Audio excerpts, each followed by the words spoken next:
Ju jeni marrë në studimet tuaja pas universitare, po dhe tani me vdekjen e trupit politik, keni botuar një libër dhe mandej jeni duke u marrë sa di me një monografi për varrezat monumentale në Shqipëri.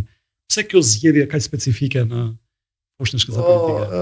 Atëre fole pak më parë për temën e emisionit të sotëm. Ndofta kjo është një argument periferik i gjithë realitetit politik ose historisë politike shqiptare. Megjithatë, unë jam munduar që nëpërmjet këtyre studimeve në një farë mënyre të krijoj një lloj historie, jo alternative, por një lloj historie paralele të Shqipërisë nëpërmjet përdorimit politik të trupit të vdekur dhe nga Avni Rustemi tek pak a shumë tek Azemajdari, në kuptimin e asaj se çfarë nuk kupton ose si mundet që fenomeni më i natyrshëm i njerëzit, vdekja, të politizohet apo të jepen kuptime në kohë të ndryshme, kuptime të shumëfishta. Ndodh rëndom në botë kjo gjë, nuk është Absolutisht. Kjo është fenomeni i shtetit modern. Kjo është fenomeni tipik i shtetit modern. Nëse shteti paramodern me vdekjen mbaronte thuajse gjithçka, maksimumi trupi mund të merrte vlera pak a shumë fetare në kuptimin e ruajtjes, në një lloj shenjtërimi, le të themi, fjala vjen në gjatë revolucionit francez, turmat shkuan në abacinë e Shëndenisit diku në periferitë të Parisit dhe zhvarrosën gjithë eshtrat e mbretërve të Francës, edhe në vende të tjera aty ku ishin. Sepse dhe ajo ka qenë si thosh vdekja edhe e monarkisë, vdekja tamam e monarkisë, aty vdiste sepse zhdukeshin edhe shenjat e monarkisë dhe pamundësia edhe për t'i kthyer ose për të ruajtur atë karakterin e relikeve që kishin eshtrat e mbretërve. I thatë monarkia u rikthye. Po në fakt më pas ajo që doli nga dera kthye nga dritarja, sepse praktikisht revolucioni francez themeloi edhe idenë e pikërisht të përdorimit politik të trupit revolucionarëve, Panteonin, ku janë varrosur në Francë sot njerëzit më të rëndësishëm të vendit dhe pak a shumë ky lloj modeli ripërthyet në historitë politike të shumë vendeve. Kemi dhe një revolucion tjetër të famshëm apo famkeq, revolucioni bolshevik, i cili me mumifikimin mandejt në 24 të trupit të Leninit. Absolutisht. Dhe kjo është ideja se si se thosh aspekteve pra ti nxore nga dera fen, nxore nga dera venerimin për trupin e vdekur, por në fakt krijove një religjon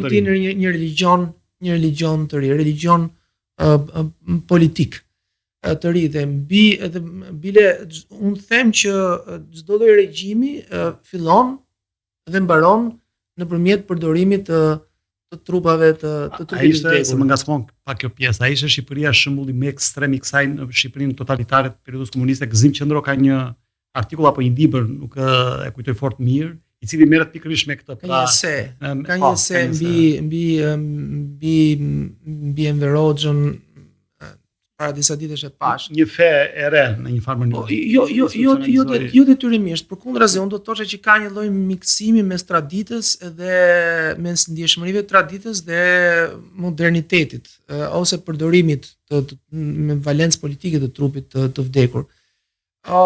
Regjimi në Shqipëri u përkujdes deri diku, pak në po ta marrim Enver Hoxhën, ti jepte një farë, pra të luante me këto dy regjistrat, me një regjistër të traditës. Unë kam parasysh është një skenë aty ku ndodh bën homazhet për tek arkivoli Enver Hoxhës, tek trupi Enver Hoxhës, ku janë përreth janë gjithë ato vajtocat e tipike të jugut të Shqipërisë, pra që reflektojnë traditën, gra që qajnë me zakon liderin e vdekur, sikurse mund të qanin babain ose njeriu më të dashur të familjes. Pra luhet me disa regjistra. Për shembull, ka diçka shumë interesante kur projektojnë varrezat e dëshmorëve nga fundi viteve 60, fillimi viteve 70 që bëhen këto që janë ku afër, le të themi. u bë edhe një projekt për të ndërtuar një mauzoleum, i cili duhet mbante jo detyrimisht, jo specifikisht eshtrat e Enver Hoxhës, por të atyre njerëzve që ishin më të shquar të vendit. Dhe personi i cili e refuzoi pikërisht idenë e mauzoleumit dhe të identifikimit të trupit me një kontekst arkitekturor ose me një njësi arkitekturore specifike, që është mauzoleumi, ishte pikërisht Enver Hoxha. Ideja e tij ka qenë që të varrosej në mes të shokëve. Kjo edhe piramida e famshme që piramida është më shumë një lloj asë themi keq kuptimi. Lloj përjetësimi është.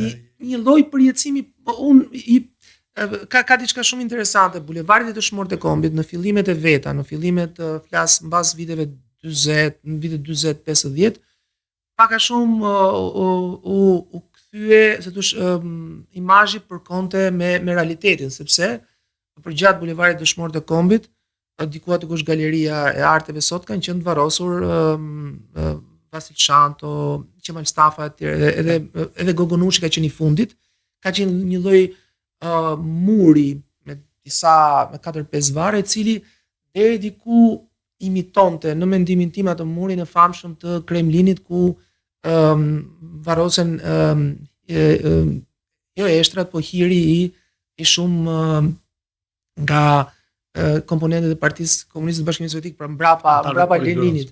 Sepse diku në mos gaboj, diku më tutje, ka qenë komiteti i vjetër qendror i partisë. Kështu që komiteti qendror ishte projektimi dhe diku aty afër më pas tek afër kryeministrisë u rivarros për të tretën herë Naim Frashëri. Varësit e dëshmorëve ishin mbi Politeknikun e sotëm, aty ku janë sot varësit e vëllezërve Frash, varësit e vjetra të dëshmorëve. Pra në një farë mënyrë, bulevardi i Dëshmorët e Kombit përkonte si në simbologji, si në praktik me këtë idenë e manifestimit të politikës së trupit, të sakrificës. Kjo ka qenë ideja. Nëse më intrigon në një këndvështrim tjetër, Kleidi, nëse i referohemi Stepan Nelinc për shkak, janë politolog të njohur, një tipologji që ata kanë bërë për vendet autokratike themi apo ishte Europës lindore, ose në përgjithësi ata thonë që vendet totalitare, mirëfillta totalitare është Gjermania naziste, fashizmi i Duçës dhe natyrisht stalinizmi. Një periudhë shkëputur nga pjesa tjetër e Bashkimit Sovjetik. Jo, stalinizmi ishte një mirëfill totalitar. Domethënë mund ta theksoj sepse dhe Shqipërinë nuk përmendet, por është ta përmend që është ai model. Pra ndryshe nga modelet sultanistike si ai Koreas Veriut, që imitoi Ceaușescu deri diku sultanistiko totalitar, ndryshe nga modelet autoritariste si ai Jaruzelskit në Poloni, apo ndryshe nga modelet post-totalitare të Bullgarisë apo Çekoslovakisë në forma të ndryshme. Jam totalitar sepse totalitarizmi ka një veçanti që nuk e kanë këto sistemet e tjera, përveç asaj Big Brotherit që shikon çdo gjë dhe futet në çdo skut, është fakti që totalitarizmi nuk e deifikon liderin. Pra, Stalini ka mbajtur vetëm një periudhë shumë të shkurtër, e njëjta gjë me Enver Hoxhën, postin e kryeministit, rreth 6 muaj. Nuk ka qenë kresh shteti. Ka qenë natyrisht Führeri, pra Hitleri, por në të gjitha këto raste anëtarët e tyre të familjes nuk kanë qenë në pozicione të larta shtetërore. Ka krejt ndryshe rasti i Koreas Veriut ku gjyshi Kim Jong-unut pretendohet që të jetë një lloj mesie, megjithëse ka qenë agent i KGB-s. Dhe vazhdon ajo deifikimi, po. Gjenerata e 4. Dhe Ceaușescu aty u frymëzua, pastaj që dy vëllezërit e vet i bëri ministra, gruan e vet Elenën e bëri zvendcën e vet etj etj. Pra, në këtë pikpamje, ajo që ju thoni më intrigon sepse kulti i individit, pavarësisht se ishte shumë i përhapur në regjime totalitare, nuk duhet të shkonte deri aty sa të deifikojë në një farë mënyrë, pra të kthehej në një lloj religioni laik. Un kam pavarësisht kësaj që thoni ju, unë shoh një lloj vijimësie nga regjimi i cili ka të bëjë edhe me kulturën dhe me traditën politike në Shqipëri. Për shembull, unë shoh deri diku një farë vijimësie nga periudha e Zogut në periudhën e regjimit komunist. Kam përshtypjen që ekziston një lloj elementi shumë i fortë patriarkal, ose një lloj shpërfaqje, një lloj patriarkaliteti të përgjithshëm i cili ku lideri i shtetit bëhet edhe babai. Por është një babai i cili nuk edhe i gjeneron sistemin, por kam përshtypjen që nuk arrin dot të ta konceptoj sistemin me pasardhës. Dhe kjo ndofta për rastin e regjimit komunist mund të ishte më e pranueshme, pra ekzistonte struktura organizative e cila nuk e implikonte, pas nuk e mendonte këtë transmetimin nga babai tek i biri, fjala vjen të pushtetit, por këtë e kam parë deri diku edhe në periudhën e Zogut.